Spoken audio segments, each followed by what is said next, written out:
Estamos en estos momentos considerando la metodología que debemos usar como padres para poder obtener resultados bíblicos en la tarea de criar a nuestros hijos. Y hemos visto ya que esa metodología consta de 3 elementos fundamentales. En primer lugar, debemos dar a nuestros hijos una instrucción religiosa cabal y concienzuda. En segundo lugar, debemos reforzar esa instrucción. Ya más adelante, si el Señor lo permite, vamos a ver en qué consiste ese refuerzo. Y finalmente debemos orar regularmente como padres por nuestros hijos. Desde hace unas semanas atrás, nosotros comenzamos a tratar con el primero de estos elementos, la instrucción religiosa. Y primeramente introdujimos el tema viendo la base bíblica para esta instrucción y los elementos que la componen. Y la semana pasada establecimos algunos principios generales que deben guiarnos al aplicar estas cosas en la vida de nuestros hijos. Por causa del tiempo, la semana pasada solo pudimos tocar 3 de estos principios generales. En primer lugar, vimos que es un deber de los padres proveer esa instrucción religiosa a sus hijos. Es un deber nuestro, no es un deber de la iglesia, no es un deber del Colegio Cristiano Logos, tampoco es un deber de los abuelos, tíos y demás familiares, sino que es un deber que Dios ha puesto sobre nuestros hombros como padres de criar a nuestros hijos en el temor de Dios. La iglesia, la escuela pueden sernos de una ayuda, pero recuerden que una cosa es una ayuda, otra cosa muy distinta es un sustituto. El segundo principio general es que los padres que deseen instruir a sus hijos en la piedad deben estar ellos mismos trabajando arduamente en su propia vida de piedad. Resumiendo toda la enseñanza del domingo pasado, podemos decir que no podemos hacer que nuestros hijos pongan su vista en las cosas de arriba cuando nuestros afectos están dirigidos a las cosas de este mundo. El tercer principio general es que debemos ser balanceados al presentar a nuestros hijos el gozo y la felicidad que produce la verdadera religión, sin perder de vista el temor y la reverencia que debemos a Dios. Debemos tener balance en la manera en que presentamos esta instrucción a nuestros hijos. Ellos deben vernos como seres balanceados y la imagen que transmitimos a ellos de Dios también debe ser balanceada. Nuestro Dios es digno de ser temido con temor reverente, pero también es un Padre bueno, amante, compasivo, y nuestros hijos deben recibir ambas cosas en esa instrucción religiosa. En la tarde de hoy, nosotros continuaremos examinando otros principios generales que los padres debemos tomar en consideración a la hora de impartir a nuestros hijos esa instrucción religiosa cabal y concienzuda de la que hemos estado hablando. Ya hemos visto 3. Veamos ahora el cuarto principio. Cuarto principio general que debemos aplicar a la hora de instruir a nuestros hijos. Aproveche las ocasiones que son propicias para esa instrucción. Cuarto principio, aproveche las ocasiones que son propicias para esa instrucción. Colosenses capítulo 4, versículo 5. Colosenses capítulo 4, versículo 5. Un texto muy breve, pero muy contundente. Dice el apóstol Pablo: andad sabiamente para con los de afuera, redimiendo el tiempo. El comentarista Hendrickson traduce este texto de la siguiente manera: conducíos sabiamente para con los de afuera, sacando el máximo provecho de la oportunidad. La palabra redimiendo el tiempo, redimiendo, es la misma palabra que se usa para hablar de esa obra redentora que nuestro Señor Jesucristo realizó en la cruz para salvarnos, para comprarnos, para Él. Y la palabra tiempo que usa el apóstol Pablo aquí no se refiere al tiempo tal como lo cuenta un reloj, sino más bien a esas oportunidades que Dios nos da en su providencia. Por tanto, lo que el apóstol Pablo nos está diciendo es: aprovechad cada oportunidad. ¿Para qué? Para ser de bendición para otros. Y en el caso que nos ocupa, para ser de bendición a nuestros hijos. Un padre sabio es aquel que anda a la caza de tales oportunidades, de modo que podamos aplicar la instrucción en el mejor momento para poder sacarle el mayor provecho. Hay oportunidades, hermanos, que Dios nos da como padres que son oportunidades únicas. Y todo padre sabio debe estar a la caza, con Z, de tales oportunidades para poder sacarle el mayor provecho a nuestra instrucción religiosa. Hay ciertas ocasiones en que nuestros hijos están en un estado de sensibilidad especial. Ciertos momentos de cordura que le entran a nuestros hijos. Y nosotros debemos aprovechar esos momentos.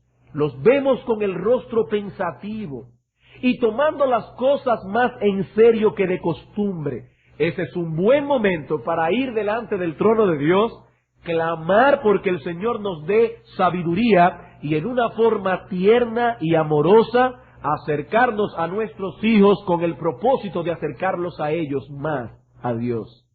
Es una oportunidad que Dios nos da en su providencia y que debemos saber aprovecharla. Hay otras ocasiones que son apropiadas no tanto por el estado de sensibilidad en que se encuentran nuestros hijos, sino más bien por las circunstancias que nos rodean en ese momento. El ministro John Abbott, a quien hemos estado citando mucho en estos estudios, nos hace una semblanza muy vívida de una escena así en su libro La Madre en el Hogar. Hoy vamos a estar citando mucho a este pastor y ministro del siglo pasado. Pido excusa por eso, pero su material es excelente y quería transmitirlo de alguna manera a la iglesia. Dice Abbott: nuestros sentimientos varían con las circunstancias que hay a nuestro alrededor. En alguna noche oscura y tempestuosa, guías a tu pequeño hijo a su habitación. La lluvia golpea violentamente las ventanas. Se escucha el silbido del viento en las esquinas de la morada. Afuera todo es oscuridad y lobreguez. La mente del niño está necesariamente afectada por esa violencia de los elementos atmosféricos. Este hombre es bien gráfico, pudo haber sido un gran novelista si se lo hubiera propuesto. ¿Qué se supone que debe hacer un padre o una madre en ese caso? Pero yo voy a seguir citando a Abbott, pero permítanme decirle lo que tristemente muchos padres hacen en tales casos. Van al hijo y le dice: usted es un hombre, déjese de tonterías y váyase a su habitación. ¿Verdad que sí, que eso es lo que muchos padres hacen? El consejo de Abbott en este caso es que aprovechemos la oportunidad para impartir instrucción religiosa a nuestros hijos. Oigan lo que él dice: usted debe aprovechar esta oportunidad para inculcarle algunas lecciones acerca de la confianza en Dios. Hijo mío, dice usted, es Dios quien hace que el viento sople y que la lluvia caiga.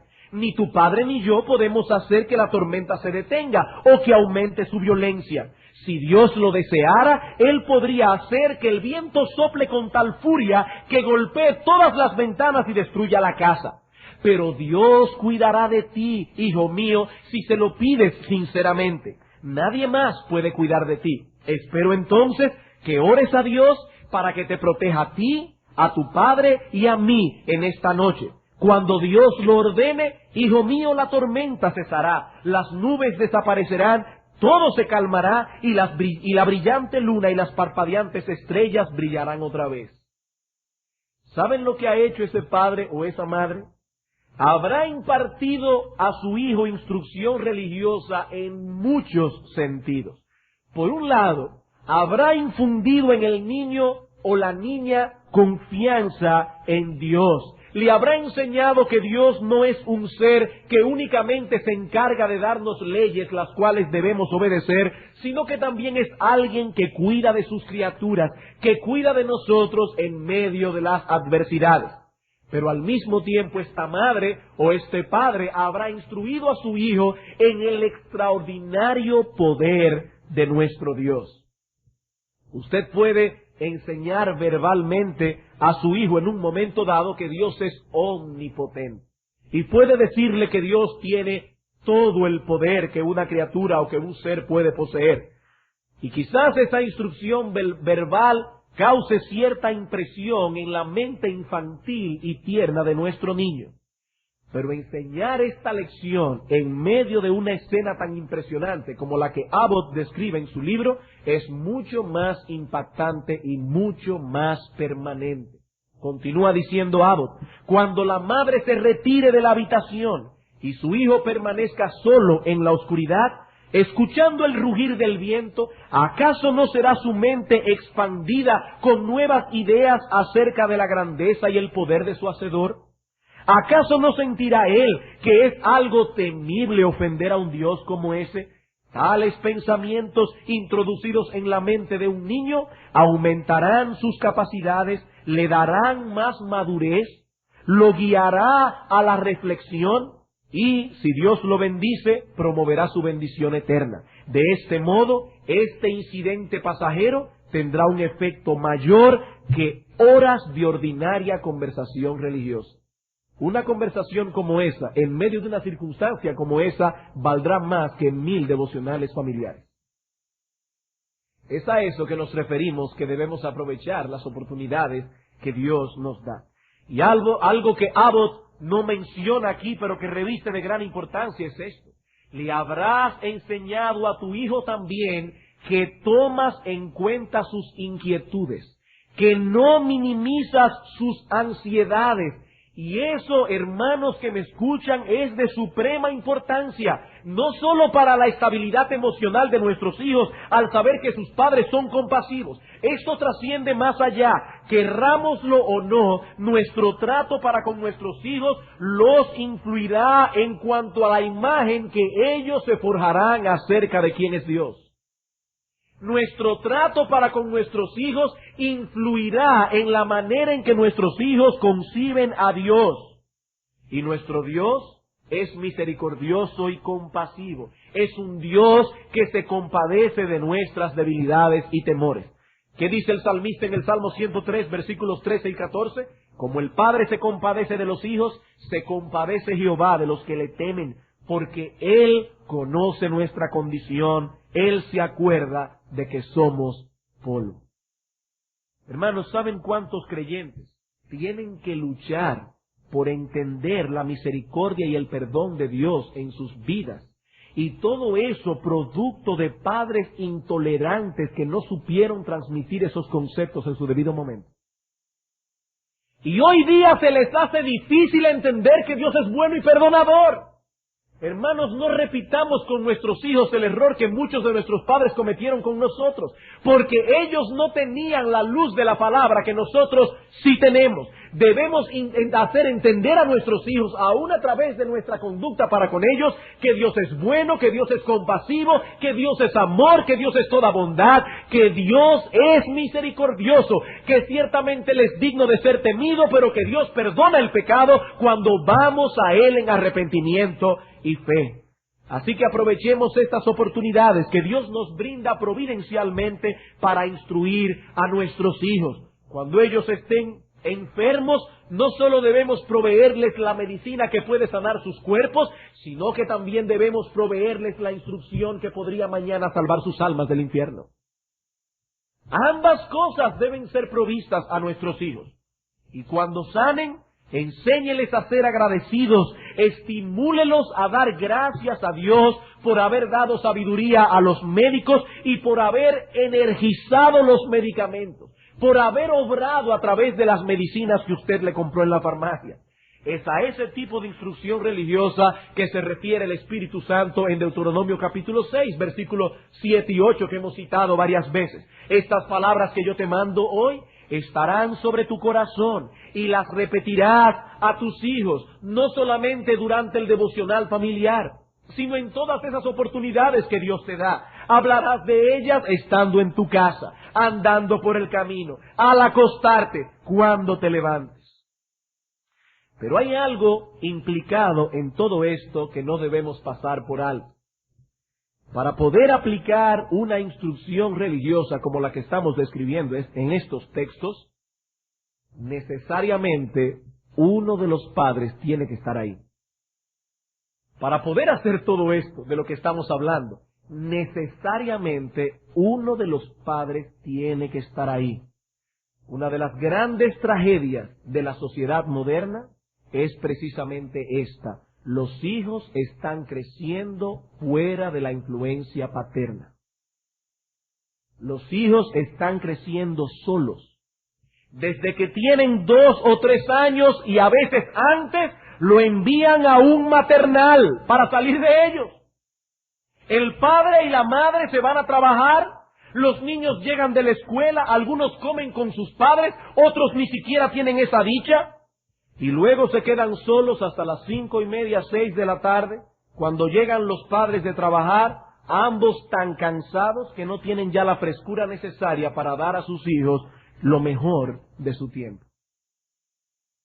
Alguien dirá, hermano, pero es que estamos viviendo en una época distinta. Ya las mujeres se han liberado. Ahora se les permite realizarse como mujer.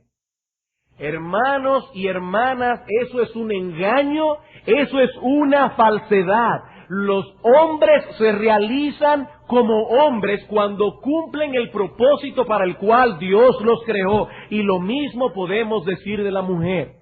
El hogar es una empresa que requiere de supervisión y de mucho talento para que funcione adecuadamente. Así que es un engaño y es una falsedad decir que las mujeres solo se realizarán saliendo a trabajar fuera del hogar. Detengámonos por un momento, detengámonos por un instante a pensar y veremos lo absurdo que es todo esto. Es absurdo. ¿Quién está a la larga moldeando el carácter de los niños hoy? Decimos con nuestros labios que ellos son lo más importante. Justificamos incluso el salir a trabajar supuestamente para que a ellos no les falte nada. Esa es nuestra justificación. Excepto que estamos haciendo todo eso a costa de dejar a nuestros hijos huérfanos. Y no solamente se puede hacer eso saliendo a trabajar. Usted puede estar en la casa y sus hijos son huérfanos como quieran que usted esté ahí, porque está ocupada haciendo un montón de cosas que no es cuidar a sus hijos. Hermanos, aquí no estamos hablando de que la mujer se quede en la casa, sino que se quede en la casa haciendo lo que tiene que hacer. Porque una mujer puede estar en la casa y no hacer lo que tiene que hacer. Estaba leyendo unas semanas atrás acerca de Jean-Jacques Rousseau. Tuvo 5 hijos y a los 5 los puso en un orfelinato tan pronto nacieron. Un hombre que supuestamente escribió el contrato social y que supuestamente amaba mucho a la humanidad. Él decía de sí mismo que él no conocía a otro hombre que tuviera más capacidad de amar que él mismo.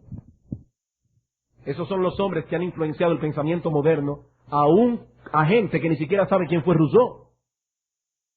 Esos son los guruses de nuestra generación. Cuando nosotros hablamos a las personas y decimos que un hombre como ese puso a sus 5 hijos en un orfelinato, ¿saben cómo reacciona el hombre, aún el hombre moderno? Cuando escucha algo como esto, generalmente se horrorizan. Se horrorizan. ¿Pero acaso no hay mucho de orfandad en el sistema de vida actual? ¿No hay mucho de orfandad? Los hijos no tienen padres en esta época. En muchos casos ya las madres ni desayunan con sus hijos. Ellos se levantan por la mañana y ahí hay un servicio que se ocupa de ponerle el conflé con la leche para que ellos desayunen solos. ¿Saben ustedes la importancia que tiene para un niño recibir la influencia de su madre en esas pocas horas de la mañana cuando están preparándose para ir al colegio? Son huérfanos, niños huérfanos que no tienen padre ni tienen madres. Hermanos, esa es la gran tragedia de la sociedad en que nos ha tocado vivir. Niños que están creciendo solos, que no tienen influencias paternas a su lado en todo momento. Y en esto indudablemente podemos aplicar lo mismo que decíamos esta mañana en Romanos 1:22. Los hombres profesando ser sabios se hicieron necios. No hay que ser muy inteligente para pensar que eso es una cosa absurda. que un niño crezca solo. Eso es absurdo. No hay que ser un teólogo, no hay que ser un científico, no hay que ser muy inteligente para saber eso. Un niño tiene que ver a su madre cuando se levanta por la mañana. Un hijo tiene que ver a su madre y a su padre cuando va al mediodía a comer. Un niño tiene que estar con sus padres. Para eso fue que Dios te los dio.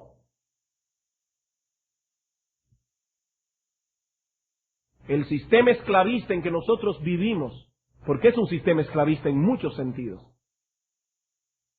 nos está llevando a desobedecer principios que están claramente establecidos en la palabra de Dios. En ningún lugar de la Escritura Dios ha dicho que una mujer puede tener un montón de criadas para evadir su responsabilidad en el hogar. Eso no es bíblico. Eso no es bíblico. ¿Y cuál ha sido el resultado de todo esto? ¿Acaso es cierto que las mujeres hoy son más estables? ¿Acaso es cierto que las mujeres hoy son más realizadas? Pienso que no hay que ser muy agudo para ver cuál es realmente la situación actual de los matrimonios hoy día y de las familias. Producto de que los hombres, profesando ser sabios, se han hecho necios.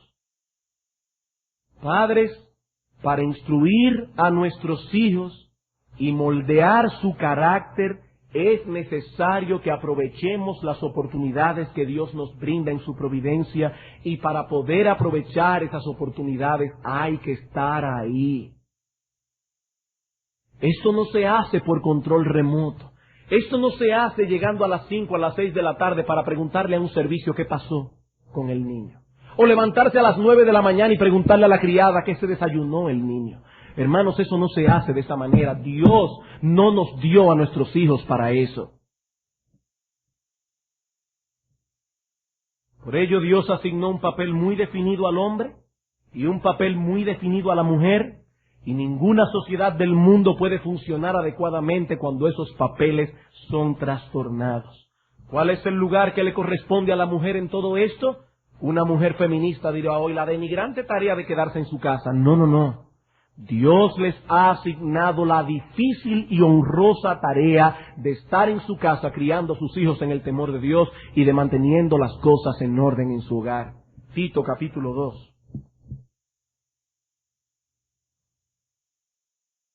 Tito capítulo 2, versículos 3 al 5.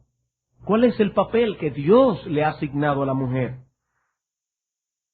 Las ancianas asimismo sean reverentes en su porte, no calumniadoras, no esclavas del vino, maestras del bien, que enseñen a las mujeres jóvenes a amar a sus maridos y a sus hijos, a ser prudentes, castas, cuidadosas de su casa, buenas, sujetas a sus maridos, para que la palabra de Dios no sea blasfemada. Más claro de ahí, es imposible que Dios haya podido hablar. Hermanos, no sintamos que tenemos que pedir excusas por creer en estas cosas. Es tanto el ataque de la sociedad moderna que a veces nos sentimos que tenemos que pedir excusa por creer en estas cosas. No hay que pedir excusas por saber y creer que Dios es más sabio que nosotros. No tenemos que pedir excusa por eso. Los padres que tomaron en serio estas cosas y criaron a sus hijos sabiamente, podrán ahora disfrutar y alegrarse en su labor. Los que se encargaron de criar hijos necios verán avergonzados que lo hicieron para su propia maldición. Hermanos, el tiempo hablará. Dejen que ellos sigan hablando. Dejen que los psicólogos sigan hablando. Dejen que las feministas sigan hablando. El tiempo hablará. Vayan a su casa cuando sus hijos sean adolescentes. Y entonces veremos. No tenemos que pedir excusa por creer que Dios es sabio. Eso es lo que Dios ha dicho. Y dice Job, ¿quién endureció contra él su corazón y le fue bien? Nadie. Segundo principio general. Evite introducir asuntos religiosos en momentos inapropiados. El anterior era, aproveche las ocasiones apropiadas. Ahora estamos diciendo lo contrario, el otro lado de la moneda. Evite introducir asuntos religiosos en momentos inapropiados. No tenemos el tiempo aquí para expandir este texto, pero vayan un momento conmigo a Mateo capítulo 7, versículo 6, haciendo la aclaración de que este texto no habla de la crianza de los hijos, está hablando de otra cosa muy distinta. Pero sin embargo podemos extraer un principio que en una forma indirecta podemos aplicar a la crianza de nuestros hijos. Debo aclarar esto para que nadie diga aquí que este pastor, aparte de todo, le llama perro y cerdo a los niños. Yo no estoy diciendo eso. Este texto no habla de la crianza de los niños, vuelvo y aclaro. Estoy diciendo que se puede extraer un principio que en una forma indirecta y circunstancial se puede aplicar al tema que estamos tocando aquí. Dice el Señor aquí: no deis lo santo a los perros, ni echéis vuestras perlas delante de los cerdos, no sea que la pisoteen y se vuelvan y os despedacen. ¿De qué está hablando el Señor Jesucristo aquí? Bueno, no tenemos el tiempo para expandir este texto en todo lo que necesita, pero el Señor ha estado advirtiendo aquí a sus discípulos contra el hipercriticismo. Esa es básicamente la idea de los versículos 1 al 5. Cuidado con el hipercriticismo. Pero ahora el Señor va a proveer el balance necesario. Una cosa es que nos cuidemos de ser hipercríticos y otra muy distinta es que carezcamos de discernimiento. Son dos cosas diferentes.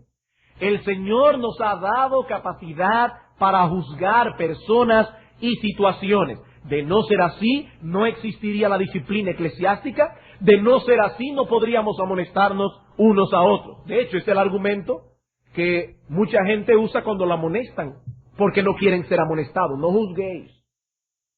No, pero es que el Señor nos ha dado capacidad para juzgar. Si no juzgáramos, ¿cómo nos amonestáramos unos a otros? Hay personas a las que en ciertas circunstancias, es lo que el Señor está diciendo allí, en ciertas circunstancias lo mejor que podemos hacer es no predicarles la palabra. Vamos a suponer que usted se encuentra con un grupo de hombres bebiendo tragos. ¿Ese es el momento más apropiado para que usted vaya a predicarle la palabra de Dios? No, no es el momento más apropiado. Cuando el Señor Jesucristo fue llevado delante de Herodes, no le respondió ninguna de sus preguntas. Ninguna. ¿Saben por qué? Porque Herodes no tenía el menor interés por la verdad. Y en ese momento no estaba en disposición de escuchar. Ahora bien, ¿qué nos enseña esto en relación al tema que estamos tratando?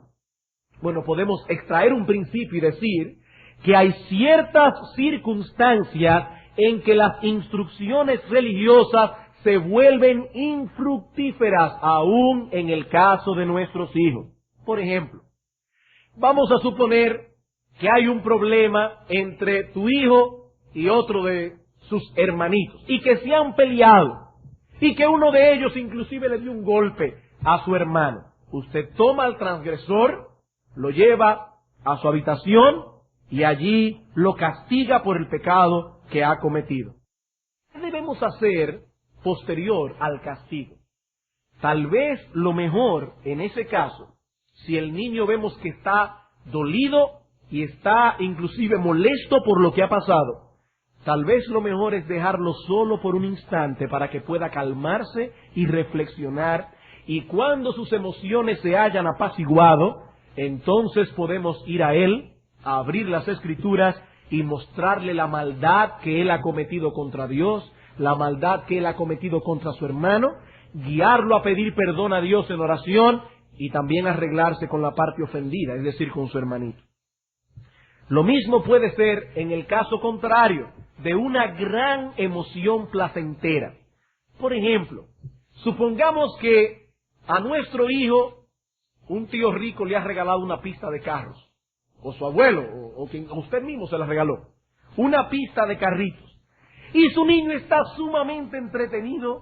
Para los que son varones y recuerdan su niñez, saben lo que es una pista de carros para un niño. Eso es una cosa, eso es como ir, no sé, un viaje alrededor del mundo o algo similar, un crucero. El niño está bien entretenido jugando con la pista de carros. ¿Usted cree que ese es el mejor momento para hablarle de los pasajeros que son los placeres de este mundo? Bueno, quizás usted puede decirle al niño que él debe darle gracias al Señor por lo bueno que le ha sido proveyéndole la pista de carros, pero no llegue más lejos de ahí. porque su niño está muy entretenido. La pista de carro está llamando toda su atención. Es muy probable que si intentas sermonearlo en ese momento, tu sermón no solamente sea infructuoso, sino también mal recibido. Mal recibido, no es el momento oportuno. Cuando la mente está absorta en algo que llama mucho su atención, es infructífero tratar de que la atención sea puesta en otra cosa. Eso puede incluso guiar al niño a la rebeldía y a asociar las conversaciones religiosas con algo tedioso e inoportuno. Así que cuidémonos de dar instrucción religiosa en momento no adecuado. Sexto principio. Sexto principio. En la instrucción religiosa, la Biblia debe ser nuestro libro de texto. En la instrucción religiosa, la Biblia debe ser nuestro libro de texto. Este principio yo sé que puede parecer muy obvio para algunos, pero se trata de algo tan esencial que no podemos pasarlo por alto. Segunda a Timoteo, capítulo 3. Segunda a Timoteo, capítulo 3, vamos a leer los versículos 14 y 15. Pero persiste tú en lo que has aprendido y te persuadiste, sabiendo de quién has aprendido, y que desde la niñez has sabido las sagradas escrituras, las cuales te pueden hacer sabio para la salvación por la fe que es en Cristo Jesús. Pablo está diciendo, Timoteo, recuerda que desde muy temprana edad fuiste expuesto al contenido de las sagradas escrituras. A pesar de que su padre era pagano, y esto puede ser de aliento y de estímulo a las hermanas que están casadas con esposos inconversos. Eunice y Loida, la abuela y la madre de Timoteo, estaban en esa misma circunstancia en que tú estás. Sin embargo, estas mujeres eran mujeres piadosas y sobre todo mujeres que tomaron en serio la instrucción de Timoteo en la piedad. Los hebreos no veían a sus hijos como posesiones propias. Y ese es un concepto equivocado que nosotros los occidentales tenemos. Son nuestros hijos. No, son hijos de Dios, no en el sentido de que son salvos, pero sí en el sentido de que esos niños son criaturas de Dios y en el sentido de que Dios nos los ha puesto a nuestro cuidado para que lo criemos o los criemos para Él. Ezequiel capítulo 16. Ezequiel capítulo 16. Este texto es bien fuerte. Dios está aquí amonestando severamente al pueblo de Israel y revelándoles la razón de por qué Dios arrojaría su ira sobre este pueblo. Y una de las razones tiene que ver con esto que estamos hablando hoy aquí. Ezequiel 16:20 dice, además de esto, tomaste tus hijos y tus hijas que habías dado a luz para mí y los sacrificaste a ellas para que fuesen consumidos, es decir, a ellas es a los ídolos. ¿Eran poca cosa tus fornicaciones? Dice Dios aquí, tú diste a luz a esos hijos para mí. Para mí. Esos niños Dios nos los ha dado para que los criemos para Él. Tanto Loida como Eunice, la abuela y la madre de Timoteo respectivamente, habían tomado en serio esta responsabilidad desde que Timoteo era un bebé. Noten que el apóstol Pablo dice desde la niñez, y literalmente el texto griego dice desde la infancia. Desde que Timoteo era un bebito, Loida y Eunice se encargaron de criarlo en el temor de Dios. ¿Saben qué significa eso? Abuelos y abuelas que están en medio nuestro. Eso significa que Eunice no era una abuela apoyadora. Significa que era una mujer que estaba sustentando la crianza que Loida le estaba dando a sus hijos. Y cuando Loida se llevaba a Timoteo aparte y le pegaba, Eunice no venía y se llevaba a Timoteo y le decía, ¿cómo tú te atreves a darle a una criatura tan inocente? Y No, Eunice no era una abuela apoyadora. Esta mujer también estaba de acuerdo con lo que Loida estaba haciendo con Timoteo y por eso Timoteo llegó a ser quien fue. Si alguno desea hacer un estudio bien amplio de los principios y de los métodos que los judíos utilizaban para criar a sus hijos, recomiendo fervientemente el comentario de Segunda a Timoteo escrito por William Hendrickson acerca de ese texto. Él expande cosas que yo no puedo expandir aquí, pero usted puede hacer un estudio personal Y son principios que lo van a ayudar mucho. El centro de esta instrucción religiosa que los judíos daban a sus hijos era el temor de Jehová. Proverbios capítulo 1, versículo 7. El principio de la sabiduría es el temor del Señor. Ese era el ABC. Era como enseñar el abecedario a los niños. El temor de Jehová. Y el libro de texto obviamente no podía ser otro que las palabras de Jehová. Desde la niñez ha sido instruido en las sagradas escrituras. ¿Qué quiere decir todo esto?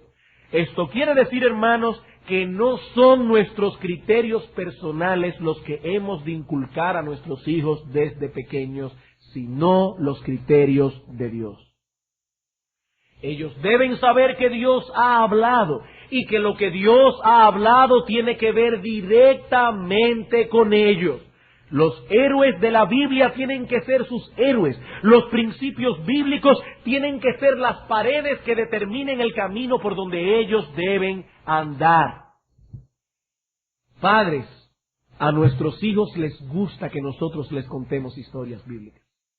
A ellos les gusta. Cuando son pequeños, ellos no se rebelan contra eso. Y nosotros debemos aprovechar ese interés que Dios ha puesto en ellos para contarles acerca de la creación, para contarles acerca de la caída de Adán y Eva, para contarles del diluvio, del llamamiento de Abraham, de Moisés, de Samuel, de David, etcétera. Pero no se detengan en la narrativa. No se detengan en la narrativa. Debemos tener un propósito definido en nuestras mentes. Una verdad espiritual que deseamos transmitir a través de la historia. No se trata de mera información. No se sientan satisfechos porque sus hijos saben el nombre del gigante al que mató David. O porque ellos saben que Matusalén ha sido el hombre más viejo que ha vivido en este mundo.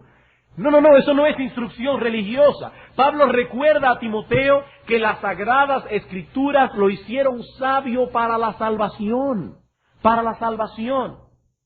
Que precisamente por el hecho de que eran palabras inspiradas por Dios, eran palabras útiles para enseñarlo, para corregirlos, para redarguirlo, para instruirlo en justicia. Si nos quedamos en la historia, meramente en la historia bíblica, sin extraer de ella ninguna verdad espiritual, probablemente estaremos fortaleciendo la memoria de nuestro hijo, pero no estaremos desarrollando su piedad. ¿Cómo podemos entonces aplicar las historias bíblicas de manera que puedan ser pertinentes y eficaces en la vida de nuestros hijos? Bueno, hermanos, una vez más me voy a permitir citar aquí a Abbott, quien da un ejemplo para mí muy atinado en cuanto a la manera en que un padre o una madre pueden hacer esto. Dice él, ven, le dice la madre, ven conmigo que te voy a leer una historia. Es la historia de Caín y Abel. ¿Conoces tú algo acerca de esta historia? Oh sí, le dice el niño, Caín mató a Abel. La madre le pregunta, ¿sabes tú por qué lo mató? Oh sí, porque era impío. No, yo me refiero, le dice la madre, a que si sabes qué hizo Abel que llevó a Caín a airarse contra él. ¿Has visto alguna vez a una persona airarse? ¿Has estado tú airado alguna vez? Oh sí, mami.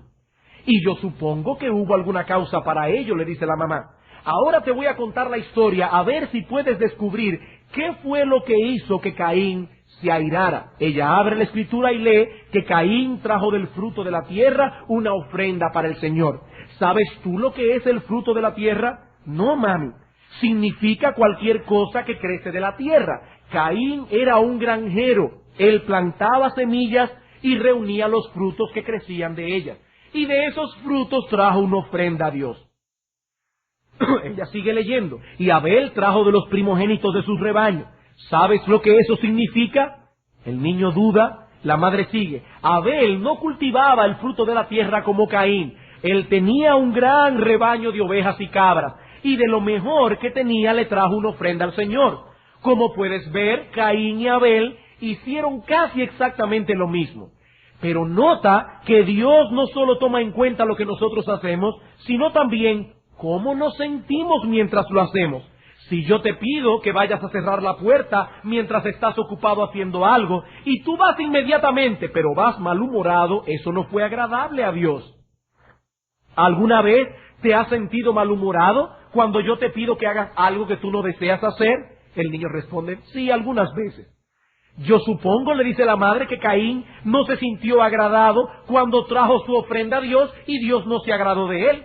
Pero a Dios sí le agradó la ofrenda de Abel y la aceptó. ¿Piensas tú que a Caín le gustó esto? No, exactamente a él no le gustó. Él estaba bien enojado. Y es bueno notar que no solo se enojó contra Dios, sino también contra su hermano, el cual no había hecho nada malo.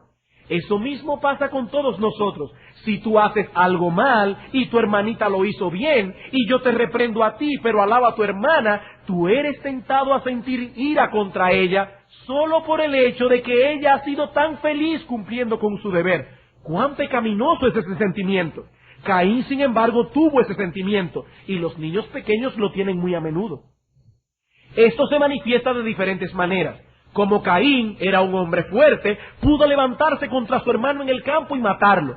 Pero los niños pequeños, como son débiles y son chiquitos, solo pueden golpearse unos a otros o hablarse ásperamente. Ahora bien, Dios se desagrada con nosotros cuando tenemos esos sentimientos, ya sea que los mostremos a través de palabras ásperas o por medio de la violencia. Hay un versículo particular de la Biblia que nos muestra esto. ¿Te gustaría que lo buscara? ¿Oh sí, mami? Aquí está, Mateo 5:22, donde nuestro Señor dice que si alguno se enoja contra su hermano, ustedes conocen el texto. ¿Notan ustedes qué es lo que el autor está tratando de mostrar aquí? Eso es instrucción religiosa, llevada directamente a la conciencia del niño. No es una simple historia bíblica que esta madre está contando aquí. Esta madre está afectando la conciencia de su niño. Yo sé que ha sido una cita un poco larga, pero la traigo a colación porque pienso que puede ser muy instructiva para los padres, sobre todo para algunos que son más nuevos en la fe. Ese es el tipo de instrucción que debemos dar a nuestros hijos. Pero no solo a través de historias bíblicas. Debemos acostumbrar a usar los principios bíblicos en todas las cosas, de modo que podamos mostrar a nuestros hijos que ellos perciban claramente el lugar que ocupa las Escrituras en nuestras vidas, cuando tomamos decisiones, cuando decidimos hacer esto en vez de aquellos, o aún cuando los corregimos, cuando los vamos a disciplinar. Padres, ¿por qué disciplinamos a nuestros hijos? Ellos deben percibir que no los estamos disciplinando porque nos desagradó lo que ellos hicieron. No los estamos disciplinando porque nos molestó lo que ellos hicieron. Los estamos corrigiendo porque ellos han cometido una falta que la Escritura señala como tal. Por ejemplo, y este ejemplo lo hemos puesto en otras ocasiones, usted le prohíbe a su hijo que juegue con una pelota dentro de la casa. El niño desobedece la instrucción, se pone a jugar con una pelota dentro de la casa y rompe un jarrón carísimo que le regalaron a usted de boda, que le trajeron de no sé dónde, un jarrón caro, que aquí usted no lo va a conseguir. ¿Por qué usted va a castigar a su hijo? ¿Por lo caro que era el jarrón o por la desobediencia que el niño cometió? Si usted va al niño y le dice, pero ¿cómo tú pudiste haber roto eso? Tú sabes lo que costó ese jarrón. ¿Cuál es la señal que usted le está enviando a su hijo? Usted no lo está castigando porque el jarrón costó tanto. Usted lo está castigando porque él violó un principio bíblico. Usted le había dado una orden. Así que usted tiene que respirar profundo, olvidarse del precio que el jarrón costó y tomar a su hijo y decirle, hijo mío, has desobedecido mi voz. Y por eso debo castigarse. Por lo tanto, es muy útil que cuando usted vaya a corregir a su hijo, se haga al menos estas 3 preguntas. Primero, ¿qué mandamiento violó él? Para que usted esté seguro de que no lo está corrigiendo por una cosa arbitraria. Porque a usted se le ocurre que eso está mal hecho. No, hermanos, es que a Dios se le ocurre que eso está mal hecho. Nosotros solamente debemos castigar a nuestros hijos si la palabra de Dios nos dice claramente que eso merece castigo. No son nuestros criterios personales, es Dios. Los criterios de Dios. ¿Qué mandamiento violó él? Otra pregunta que podemos hacernos es, ¿qué principio bíblico yo puedo aplicar en este caso? Y otra pregunta es, ¿hay alguna historia bíblica que pueda reforzar ese principio bíblico? Y eso nos ayudará a traer la mente de nuestros hijos a la palabra de Dios. A la palabra de Dios. Es a eso que el apóstol Pablo llama en Efesios 6 amonestarlos en la disciplina y amonestación del Señor. No en nuestra disciplina, no en nuestra amonestación, es la disciplina y amonestación del Señor. Cada vez que castigamos a nuestros hijos, tenemos que estar completamente seguros que tenemos un principio bíblico que avale tal disciplina, para estar seguros de que nuestra casa se está rigiendo por los principios de Dios. Noten cómo Pablo lo hace en Efesios capítulo 6, versículos 1 al 3. Dice: hijos, obedeced en todo a vuestros padres, porque eso es justo. Honra a tu padre y a tu madre, que es el primer mandamiento con promesa. El apóstol Pablo no dice allí: hijos, obedeced en todo a vuestros padres, porque ustedes saben las malas noches que ellos pasan por criarnos. Eso no es lo que dice el apóstol Pablo allí. Eso no es un argumento bíblico. Hijos, obedeced a vuestros padres porque yo se los mando. No, hijos, obedeced a vuestros padres porque Dios lo manda en su divina ley. Honra a tu padre y a tu madre, que es el primer mandamiento con promesa. Eso es disciplina y amonestación del Señor. Por otro lado, debo hacer aquí una aclaración para que no nos vayamos ahora a otro extremo. Cuando hablamos de poner paredes bíblicas en nuestra casa y de traer constantemente los principios bíblicos, no estamos diciendo que cada vez que vamos a hablar con nuestros hijos tenemos que abrir la Biblia y decirle: vas a montar bicicleta, siéntate un momento ahí, un sermón de media hora.